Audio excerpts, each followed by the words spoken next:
Hey guys, Renee here. So, today I kind of want to talk about dating. Oh, I I hate dating. Oh my gosh, I hate everything about dating. I hate meeting new people. Ugh, I hate learning new things. I hate kind of waiting for the balls to drop. I hate dating. But, I'm tired of getting the talk, the oh Renee, you have to try, oh Renee, can't let one bad experience mess you up forever, oh Renee, you need to have a daughter. So, dating. Oh, I hate it. I hate everything about it. But this is not about my dating life. You guys wish you knew. Everybody kind of wish they knew about my dating life, but I keep that to myself. Like, not even just like social media, YouTube, like I keep that to myself. But I do want to talk about like the questions that I ask when I first meet someone, because I think it's kind of important. People jump into, oh, we together. Okay. So fast, and I just don't know anything about the other person. So I kind of wanted to share some of the questions that I ask when I first meet someone, trying to, gear of if they are going to be in a friend zone, or if I can actually, try a little bit in the dating zone. So if you're interested in seeing the questions that I ask when I first meet someone to see if I want to date them or not, just keep watching. So the first question that I always ask, always ask is like, do you have siblings? And that is kind of weird. Is, do you have children? Do you have siblings? Which is kind of funny because for me, I have found that someone who is my age, in my age group, who does not have kids, I've actually am meeting a lot of people who don't have kids. And I saw something on Facebook that was so stupid. It said a guy was, at a poetry thing, I guess, and he was saying that a woman who's 31 or above and who does not have children is like a waste of time. And I don't agree with that. I honestly think that is a great thing. And then another woman came on and said, no, a woman who's 31 and above who doesn't have children is educated and has been working on her finances, so when she does have children, she's ready. That is 100% how I feel. So if I meet a man who does not have children, 31 and above, I don't think that he's a waste of time. I don't think like what's wrong with him. It's just okay. The things that go to my mind is that he's going to want to have children. And I'm definitely on the fence about me producing more children to this world. So that's kind of where I'm coming from with that. But if you don't have children and you're an only child, that is a deal breaker for me. And it's so funny because I know you can't base a book by its cover, but people who have never had to share ever, they haven't had to share with siblings, they haven't had to share with children, they have never really had to put anyone else before them, like, they're really selfish, and they don't really know how to share, and they don't really know the things that come along with having children and having to, put someone else before yourself. So I make them friends. Those are friend zone type of people. Most people who are only children, I found just it doesn't really work for me because I come from a very large family. I have lots of brothers, I have lots of nieces and nephews, I have lots of cousins, I have, my kids. So I've always had to share with other people. And I found that only children are, yeah, they're spoiled to a whole different level. So normally I ask that question because that I'm not gonna say I just be like, deuces, but I do kind of go super slow with them. Like, you are definitely going to be a friend before anything else. So keeping it in line with family, I do like to know how the family life is with parents or siblings or anything like that. And I want to see how honest people are with me because I, kind of go between closeness and not closeness with my siblings as part of life. So if someone's like, yeah, everything's great, then probably things going down the line will come up and show that it wasn't always great. So I want to know how I can never talk on these things. How honest someone's gonna be with me. And another thing is, if it's a man, which it will always be a man because I like men, but how they treat their mom. Like I dated someone, he was really angry at his mom, like so angry at his mom because she didn't give him a stepdad. His dad didn't want to really be in his life, and she never really dated. I think she dated like one time, and then after that she never really dated. She just focused on him. And he was really mad he didn't have a stepdad, so mad that he was no longer close with his mom. And I was just like, wow, that's weird. People don't realize how hard it is to date when you're a single mom. Like it's hard. Like I'm almost at the point where I don't want to date anymore either. So I just could not imagine my kids being upset with me because they didn't have a stepdad, which is weird. But that anger towards his mom really spilled over into anger in so many different areas, and it was just really unresolved. And I was like, wow. So you don't have to have a relationship with your mom, because I believe that people create their own relationships. But just that anger for no reason, or just a small reason like that. If you have a real reason, if your mom just won't shit, which some moms just ain't, then that's cool. But just kind of for, because she kind of tried to put you first, that's a little weird to me. Um, so I do like to know like how their family life is. Another thing that I love to know is what happens in your past relationship. And that's kind of where people are like, skirt, what? Why? Like, why does it matter? But it does.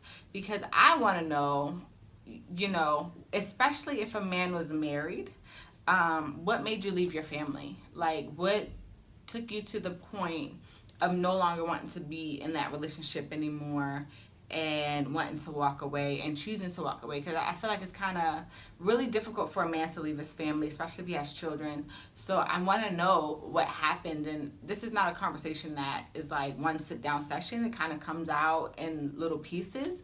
But it's very important for me to know what happened in your past relationships, because first of all, I need to know what walls you have up. So past relationships, we establish walls based on what we're going through and what we've been through.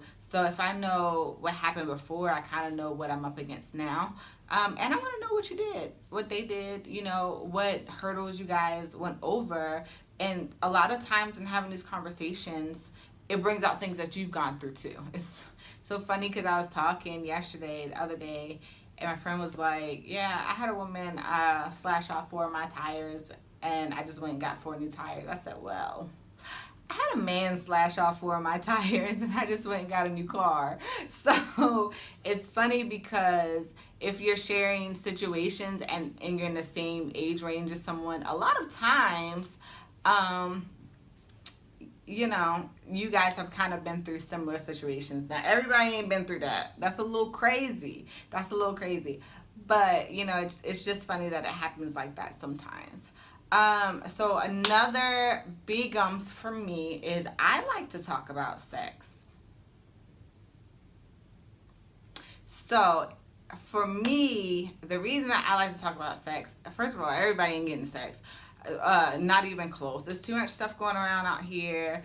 But I feel like you have to be compatible in a lot of different ways. And if you know what intimacy looks like for another person, then that is something that you can be like, okay, well that's kind of looks the same way for me. So if I don't want to talk to you about sex at all, that means I really am not interested in you in that way, which is funny. And I don't like to talk like gropey sex. I like to talk about like what intimacy looks like, and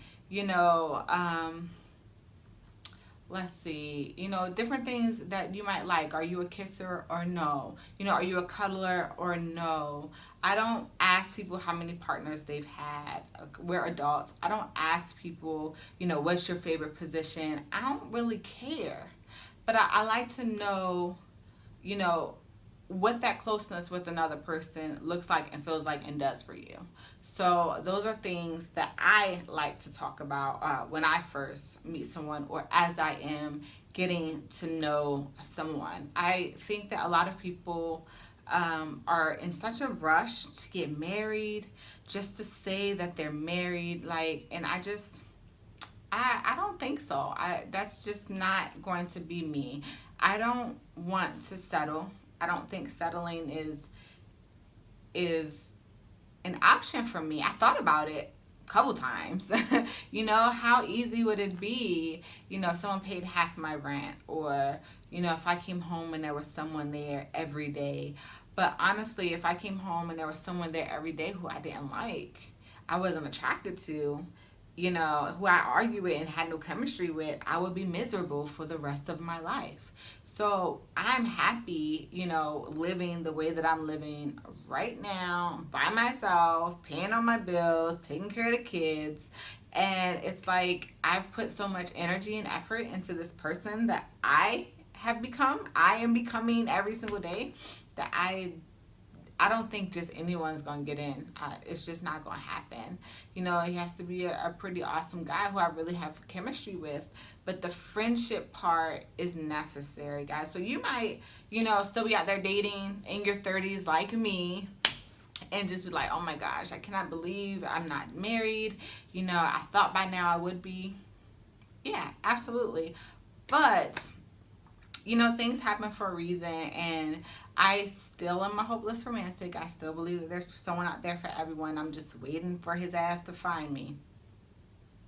And dating is fun. It really is. Getting to know people is fun. I have a lot of really good friends who have tried to date me and failed and who have just become friends. But honestly, a lot of people, are meant to be in your life, but they're just not meant to be romantically in your life, and that's okay. I have some really good friends who love me, who love my kids, who've never really been around my kids in a romantic sense.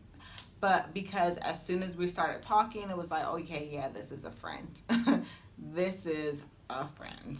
And that's a-okay. So I suggest, meeting people and trying and getting to know them before categorizing them into any category.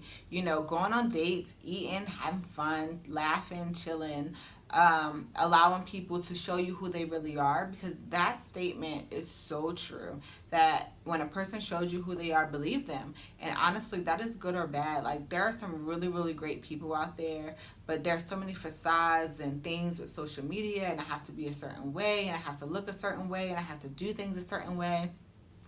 And honestly, I cannot ask for anything other than a person to be 100% themselves and show me that, and allow it to happen naturally. So when it happens, it will. I don't believe that I'm going to be left by the wayside and there's not going to be anyone for me. But if it is, I've created a life that's so, it is becoming what I've wanted it to be as I was growing up. I'm here now, and I'm steady flourishing. So if that means that this life that I created on my own is the life that I'm going to live, then I'm okay with that too. So hopefully someone got a little bit of something out of this video. It's the summertime, and I know so many people are booed up, and you can just get so caught in, the whimsical part of summertime love. I love Grease, okay? It's one of my favorite movies. But when it gets cold again and all the fun is over, do you really know that person? Because if y'all having conversations that's like, hi, how was your day? How you doing? Okay. If your conversation is like that every single day, that ain't the person you want to invest in. You need to leave that person in your friend zone. If they're not stimulating your mind and making you think and really trying to dig deep. And people get mad at me because I say, I want to know you deeper than the surface. So many people are like, oh my God, you're so beautiful, you're so beautiful, you're so beautiful. I'm like, thank you. I appreciate that.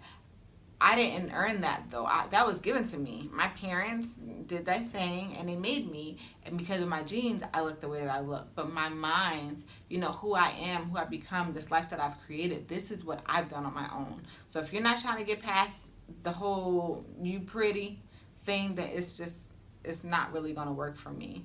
And I really don't care what you got going on in your life. I really don't. I really don't, because no one's paying my bills, no one's taking care of me.